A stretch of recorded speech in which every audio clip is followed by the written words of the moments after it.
Hey friends, welcome back to my channel. जो मेरे channel पे फर्स्ट टाइम आए हैं वो मेरे चैनल को सब्सक्राइब ज़रूर कर दें और बेल नोटिफिकेशन ऑन कर लें ताकि उन्हें मेरे आने वाले वीडियोस की नोटिफिकेशन मिलती रहे। आज हम पढ़ेंगे इस सीरीज़ की अगली वीडियो मैट्रिसेस आव्यूह के बारे में। m गुणा n क्रम के आव्यूह कैपिटल A को अग्रलिखित रूप से निरूपित करते हैं। कैपिटल A बराबर aij m क्रॉस n बराबर बड़े ब्रैकेट में A11 A12 से लेके A1n तक और A21 A22 से लेके A2n तक। इसी प्रकार AM1 AM2 से लेके AMn तक m क्रॉस n। इसमें पंक्तियों की संख्या होगी m और स्तंभों की संख्या होगी n। तो इसे कहते हैं m क्रॉस n का आव्यूह। आव्यूह के भेद, टाइप्स ऑफ मैट्रिसेस। इकाई या तत्समक आव्यूह, यूनिट और आइडेंटिटी मैट्रिक्स। जिस वर्ग आव्यूह के अग्र विकर्ण या मुख्य विकर्ण लीडिंग डायगोनल के सभी तत्व इकाई हों और शेष सभी तत्व शून्य हों उन्हें कहते हैं इकाई आव्यूह। ऐसे बड़े ब्रैकेट में 1 0 0 0 1 0 0 0 1 और बड़े ब्रैकेट में 1 0 0 0 0 1 0 0 0 0 1 0 और 0 0 0 1। ये एक 3x3 और 4x4 का इकाई आव्यूह है जिसे I3 और I4 कहते हैं। इसमें विकर्ण में 1 होगा, बाकी सब शून्य होंगे। दो आव्यूह की समानता, इक्वलिटी ऑफ टू मैट्रिसेस। दो आव्यूह A बराबर aij और B बराबर bij तभी समान कहे जाएंगे यदि दोनों आव्यूह एक ही क्रम के हों और I और J के प्रत्येक मान के लिए aij बराबर bij हो। आव्यूहों का योग, एडिशन ऑफ मैट्रिसेस। A बराबर aij और B बराबर bij एक क्रम m क्रॉस n के हों तो A प्लस B होगा aij m cross n plus bij m cross n बराबर aij plus bij m cross n। योग तभी होगा जब दोनों का क्रम एक होगा। इसमें भी 3 पंक्तियाँ 4 स्तंभ हो और दूसरे में भी 3 पंक्तियाँ और 4 स्तंभ हो, तभी होगा योग। ओके। आव्यूहों का अंतर, सब्ट्रैक्शन ऑफ मैट्रिसेस। दो आव्यूह A और B एक ही क्रम m क्रॉस n के हों तो A माइनस B होगा aij m cross n minus bij m cross n बराबर aij minus bij m cross n बड़े ब्रैकेट में। इसमें भी अंतर तभी होगा जब दोनों क्रम समान हो। अदिश का आव्यूह से गुणनफल, multiplication of matrix bye a scalar. अदिश के और आव्यूह A aij का गुणनफल होगा ka बराबर k aij, मतलब k से गुणा हो जाएगी सारे तत्वों में अंदर आव्यूह के अंदर। आव्यूहों का गुणनफल, मल्टीप्लिकेशन ऑफ मैट्रिसेस। इसकी परिभाषा है यदि A और B दो आव्यूह हों तो इनका गुणनफल AB तभी संभव है जब A के स्तंभों की संख्या B की पंक्तियों की संख्या के बराबर हो। इसलिए A m क्रॉस P क्रम का हो और B P क्रॉस N क्रम का हो तो गुणनफल होगा AB बराबर C जो m क्रॉस N क्रम का होगा। आव्यूह C में iवें पंक्ति और jवें स्तंभ का तत्व Cij A के iवें पंक्ति और B के jवें स्तंभ के संगत तत्वों के गुणनफल के योग से प्राप्त होता है। तो Cij बराबर ai1 b1j plus ai2 b2j plus up to so on plus aip bpj। मतलब एक आव्यूह के स्तंभों की संख्या दूसरे आव्यूह के पंक्तियों की संख्या समान होनी चाहिए तब गुणनफल होगा। जैसे एक में 3 पंक्ति 4 स्तंभ, दूसरे में होना चाहिए 4 पंक्ति 3 स्तंभ, तो इस तरह गुणनफल हो जाएगा। तो जो हमें आव्यूह मिलेगा वो मिलेगा 3x4 की गुणा हो रही है 4x3 में, तो मिलेगा 3x3 का। इस प्रकार हमें गुणनफल प्राप्त हो जाएगा।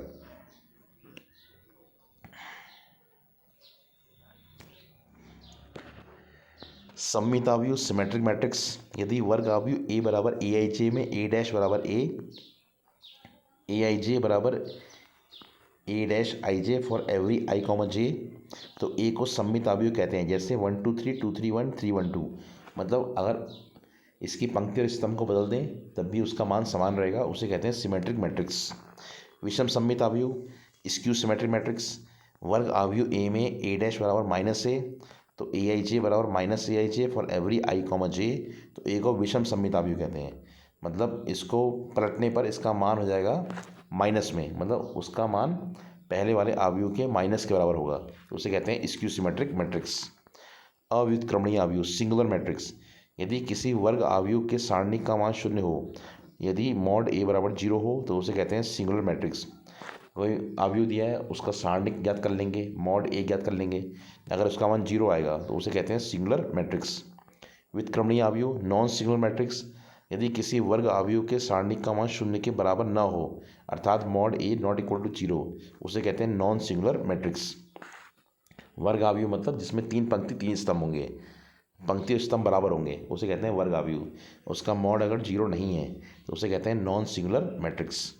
सहखंडज अवयव एडजॉइंट मैट्रिक्स, यदि ए बराबर ए आई जे एक n क्रॉस n क्रम का वर्ग अवयव है और ए एक का सह गुणनखंड अवयव ए आई जे है, जहाँ ए आई जे ए में ए आई जे का सह गुणनखंड है, तो सह गुणनखंड अवयव के परिवर्त अवयव को ए का सहखंडज अवयव कहते हैं, एडजॉइंट ए कहते हैं। ए बराबर है A11 A12 से A1n तक, A21 A22 से A2n तक और AN1 AN2 से ANn तक। तो ए आई जे बराबर अवयव ए का सह गुणनखंड अवयव, तो एडजॉइंट ए हो जाएगा ए आई जे का डैश। तो A11 A21 AN1 A12 A22 AN2 और A1n A2n ANn।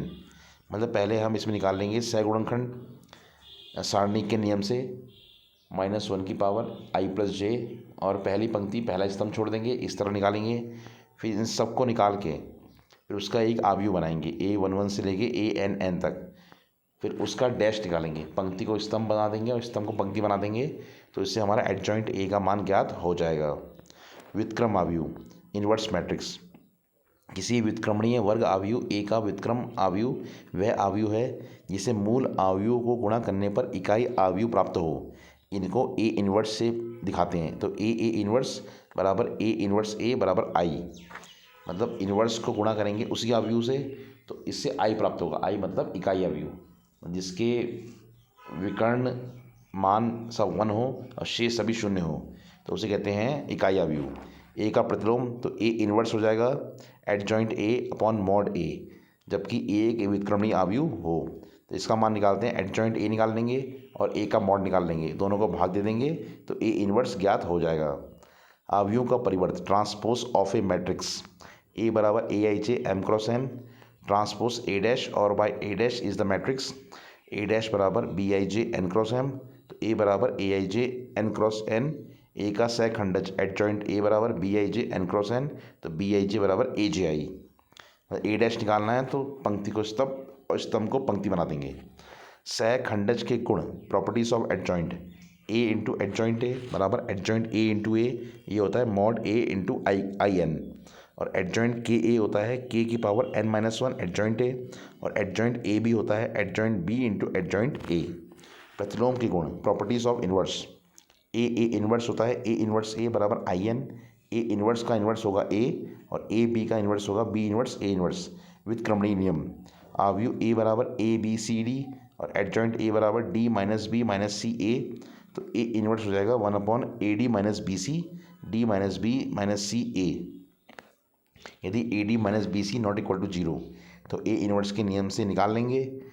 मान लिया m रैखिक समीकरण n चरों तक a11 x1 plus a12 x2 plus up to so on plus a1n xn बराबर होगा b1, और a21 x1 plus a22 x2 plus up to so on plus a2n xn बराबर होगा b2, ये होगा am1 x1 plus am2 x2 plus up to so on plus amn xn बराबर होगा bm। अतः हम इस प्रकार लिख सकते हैं ax बराबर b, a11 a12 a1n a21 a22 a2n, तो am1 am2 amn इंटू होगा x1 x2 xn तक, इसका मान होगा b1 b2 bm के बराबर। Solution of a system of equation ax बराबर b, इसका हमें हल निकालना हो तो निकालते हैं अद्वितीय हल यूनिक सॉल्यूशन। यदि mod a not equal to 0 तो x होगा a इनवर्स b, कोई हल नहीं, नो सॉल्यूशन। a बराबर 0 adjoint a into B not equal to 0, अनंत हल या कोई हल नहीं, मॉड a बराबर 0 तो एडजॉइंट a इंटू बी बराबर 0। इस तरह हम समीकरण का हल ज्ञात कर लेंगे। Thank you so much for watching, bye.